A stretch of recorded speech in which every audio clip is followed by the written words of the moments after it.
Next. Nah, kemudian di dalam menjalankan operasionalnya tentu sebagai salah satu perusahaan yang go internasional, maka PT TPL mempunyai visi dan misi. Visi dari PT TPL adalah menjadi salah satu pabrik pulp eukaliptus yang dikelola dengan baik, menjadi penyedia yang disukai oleh pelanggan dan perusahaan yang disukai oleh karyawan. Itu adalah visi kita. Nah, kemudian misi yang pertama adalah menghasilkan pertumbuhan yang berkesinambungan. Yang kedua, produser dengan biaya yang efektif. Dan yang ketiga, memaksimalkan keuntungan untuk pemangku kepentingan dan memberikan kontribusi kepada pengembangan sosial ekonomi masyarakat sekitar dan regional. Yang keempat, menciptakan nilai melalui teknologi modern, pengetahuan industri dan sumber daya manusia. Bapak Ibu yang terhormat, perlu kami sampaikan lokasi PT Toba Pulp Lestari. Jadi kalau selama ini ada banyak teman-teman juga mempertanyakan ke kami, seolah-olah bahwa lokasi pabrik PT TPL itu berada di hulu Danau Toba. Karena memang masih banyak, dan ternyata kawan-kawan yang mempertanyakan juga adalah kawan-kawan yang sesuku dengan saya sendiri, artinya suku Batak. Maka beberapa tahun terakhir ini kita sering menghimbau agar keluarga kita yang dari perantauan itu boleh berkenan datang ke TPL, dan kita akan menunjukkan TPL itu berada di mana, seperti itu. Kemudian konsesinya juga berada di mana.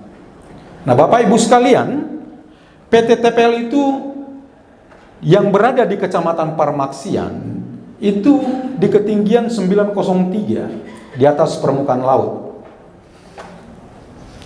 Nah, kemudian hulu yang terdekat dengan PT TPL itu, muaranya Danau Toba itu ketinggiannya 905 di atas permukaan laut.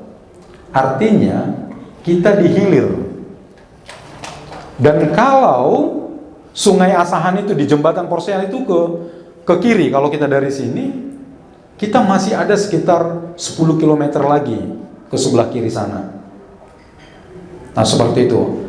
Artinya Bapak Ibu sekalian, seluruh proses yang ada di PT TPL itu berdampingan dengan Sungai Asahan, bukan berdampingan dengan Danau Toba.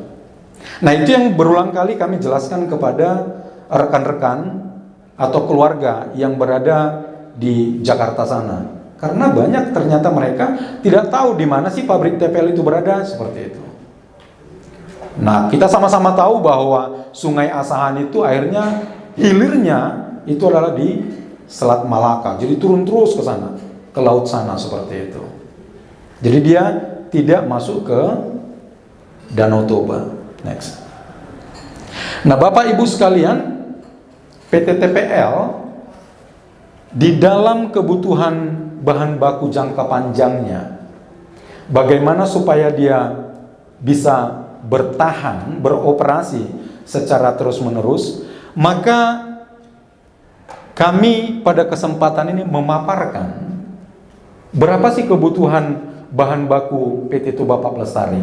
Tadi saya sudah sampaikan bahwa kapasitas terpasang itu 214.500 ton per tahun. Tetapi Bapak Ibu sekalian, seperti kita menggunakan mobil tentunya atau sepeda motor, kalau disebutkan di situ kapasitas mesin mobil itu bisa sampai di angka 250 km, tentu kita tidak pernah menggas dengan kecepatan 250 km. Atau kalau sepeda motor di 180 km, kita juga nggak pernah menggunakannya sampai 180 km per jam. Nah, seperti itu juga dengan PT Toba Pulp Lestari. Dari 214.500 kapasitas mesin terpasang itu, kita tidak pernah untuk mengoperasikan sampai dengan batas maksimal dimaksud. Artinya apa? Bahwa selain PT Toba Pulp Lestari itu dari waktu ke waktu berbenah untuk menggunakan teknologi mesin pulp yang ramah lingkungan, dia juga harus memperhatikan batas-batas parameter yang telah ditetapkan. Jadi kita mempunyai komitmen. Nah begitu. Sehingga apa? Rata-rata yang kita produksi adalah di angka rata-rata 200.000 ton. Dengan 200.000 ton, maka kebutuhan kayu kita di angka 1,2 juta ton. Jadi sumber bahan baku kita tadi eukaliptus telah disampaikan, itu kebutuhan kita per tahun ini 1,2 juta ton. Nah kemudian dari 1,2 juta ton itu, kebutuhan tanaman kita itu harus ada 70.000 hektar dengan rincian riak pertumbuhan per tahun. Artinya rata-rata pertumbuhan per tahun dari 1 hektar tanaman itu adalah 20 ton MEI. Jadi kalau kita memanen di 5 tahun 1 kali pemanenan, maka 5 dikali 20 dikali 12.000 itulah untuk kapasitas yang ada. Namun kita harus mempunyai kontingensi namanya, cadangan penggunaan areal sebanyak 1 kali transisi, 1 tahun produksi. Maka kalau 5 dikali 20 dikali 12.000 itu 60.000, ditambah 1 kali rotasi itu 10.000, maka luas yang kita inginkan 70.000 hektar. Namun perlu kami sampaikan Bapak Ibu sekalian, bahwa sampai per hari ini realisasi tanaman PT Tubapak Lestari itu yang berada di konsesinya sendiri itu masih seluas 49.632 hektar dengan pola kerjasama tadi yang saya sebutkan di awal 4.533 hektar. Jadi dari 167.000 hektar yang kita tanam, panen sudah 6 rotasi sampai sekarang, artinya sudah 30 tahun, itu di luasan 49.632. Jadi mungkin, minggu lalu pun saya masih sharing dengan kawan-kawan yang ada di Jakarta, mereka bilang, enggak loh, TPL itu merusak hutan, seperti itu. Informasinya yang mereka dapat. Lalu saya jelaskan bahwa laporan TPL itu sudah online dengan Kementerian Lingkungan Hidup dan Kehutanan. Yang kita kelola, kita tanam, kita panen sudah 6 rotasi itu di luasan 49.632. Lantas kenapa hanya 49.632? Nanti saya akan bicara di slide berikutnya tentang tata ruang yang perlu kami jaga ekosistem di dalam operasional PT TPL. Nah kemudian saya tadi sampaikan bahwa di luar konsesi ada 8.806 hektar. Jadi kita sampai sekarang itu melakukan penanaman dan pemanenan di luasan 58.000 hektar. Nah, jadi dengan data ini Bapak Ibu sekalian, kami mau sampaikan bahwa PT TPL tidak pernah ujuk-ujuk langsung merusak hutan sebagaimana yang disampaikan oleh kawan-kawan yang lain. Nah, berdasarkan data ini, dan ini auditable, artinya kita sama-sama bisa periksa di lapangan. Benarkah TPL hanya menanam 49.632? Maka kita sama-sama bisa ke lapangan. Sekarang teknologi sudah gampang Bapak Ibu sekalian. Dari Kementerian Lingkungan Hidup juga setiap hari nge-zoom. Berdasarkan satelit mereka, tiap hari mereka akan melihat TPL itu seperti apa di sektor kehutanannya. Jadi dia bisa lihat apakah ada berubah luasannya atau bagaimana. Nah kemudian, sebagaimana yang saya sampaikan di awal, bahwa TPL mempunyai paradigma pengelolaan pabrik dengan teknologi yang ramah lingkungan. Maka sejak tahun 2017 yang lalu, kita selesaikan sampai di 2019 dengan peremajaan pabrik namanya. Nah ini juga menjadi sorotan pada waktu itu. Di tahun 2018 kita dipanggil dari kementerian karena informasi yang menyampaikan kepada kementerian bahwa TPL menambah kapasitas pabrik. Tadi saya sampaikan bahwa dari awal kapasitas mesin yang terpasang itu hanya maksimal 214.500. Mengganti mesin itu nggak gampang. Mengganti mesin itu Bapak Ibu sekalian harus langsung merubah konstruksi yang ada. Karena sekarang tidak ada lagi mesin terpasang untuk perusahaan pulp yang 214.000. Yang 300.000 pun sudah nggak ada lagi Bapak Ibu sekalian. Minimal sekarang perusahaan pulp kalau untuk startup dia harus sudah di angka 500.000. Nah kemarin juga sampai minggu lalu saya harus menjelaskan ini lagi seperti itu. Ya, jadi tidak benar bahwa TPL itu menambah kapasitas produksi, tetapi bagaimana supaya dari waktu ke waktu dia semakin ramah lingkungan, bekerja dengan secara efektif. Maka tahun 2017 yang lalu, nanti Pak Jackson, ahli lingkungan kita di TPL akan menjelaskan lebih detail. Jadi kinerja lingkungannya kita perbaiki dengan meremajakan. Karena kan sudah 30 tahun ya Bapak Ibu sekalian. Maka kita perlu melakukan peremajaan, meningkatkan. Jadi kita sudah sampai kepada standar Eropa, standar internasional pengelolaan pulp.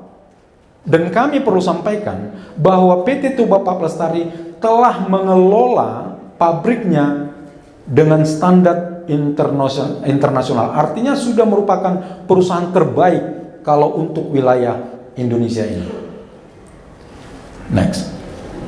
Nah kemudian kami sampaikan bahwa di dalam luasan 167.000 itu berdasarkan manajemen areanya. Kami mengelola dengan 5 manajemen sektor namanya. Yang pertama lewat Parapat itu, lewat Siantar sebelum Parapat. Kalau dari sini kita sebut sektor Aiknauli. Nah kemudian kita lewat pabrik PT TPL itu ada sektor Habinsaran. Kemudian di daerah Tarutung dan Humbang Hasundutan kita sebut sektor Aik Raja. Dan kemudian di daerah Humbang Hasundutan, Samosir dan Dairi Papak Barat di sini itu kita sebut dengan sektor tele. Sedangkan sektor yang paling jauh itu kita kelola dengan sebutan sektor Sidempuan yang berada di Kabupaten Tapanuli Selatan dan Padang Lawas Utara. Next. Secara pengelolaan dari KPH, maka 5 manajemen sektor dimaksud dikelola dan dimonitor itu dengan 7 KPH. Jadi kalau KPH 2 Pematang Siantar untuk daerah Simalungun, kemudian Asahan itu dengan KPH 3 Kisaran. Seperti itu. Jadi ada 7 KPH yang mengawasi kinerja pengelolaan hutan di PT Tuba Pulp Lestari. Next.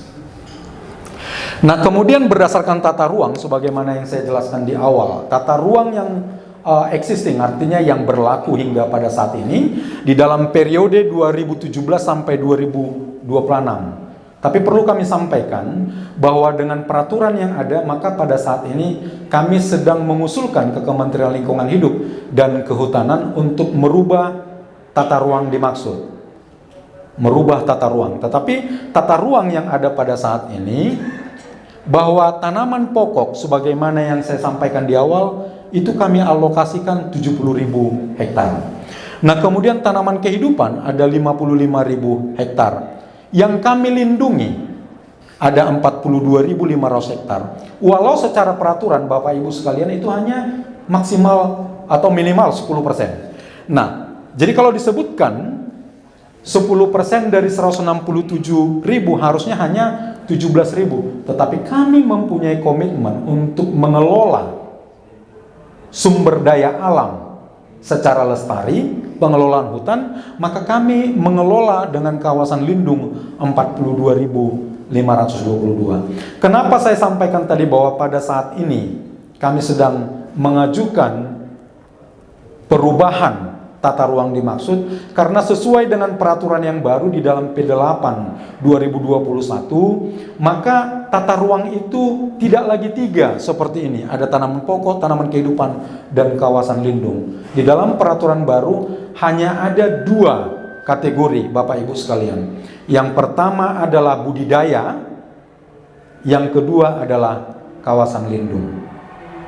Namun yakinlah bahwa kami secara terus-menerus mempunyai komitmen untuk melindungi kawasan lindung yang telah kami tetapkan dari awal. Next. Apa itu yang kami lindungi? Secara garis besar, kami tetapkan ada 4 poin. Yang pertama adalah kawasan plasma nutfah. Nah, kemudian yang paling besar itu adalah kawasan lindung yang kami lindungi di luar daripada plasma nutfah dan sempadan sungai. Tentu kami melihat, kalau Bapak Ibu sekalian, kita sama-sama tahu bahwa areal yang berada di Tapanuli itu dari ledakan Toba. Tentu dari ledakan itu membuat situasi atau kondisi tanah yang ada itu begitu terjal. Maka kami melakukan penataan tata ruang dimaksud berdasarkan kondisi atau topografi tanah yang ada.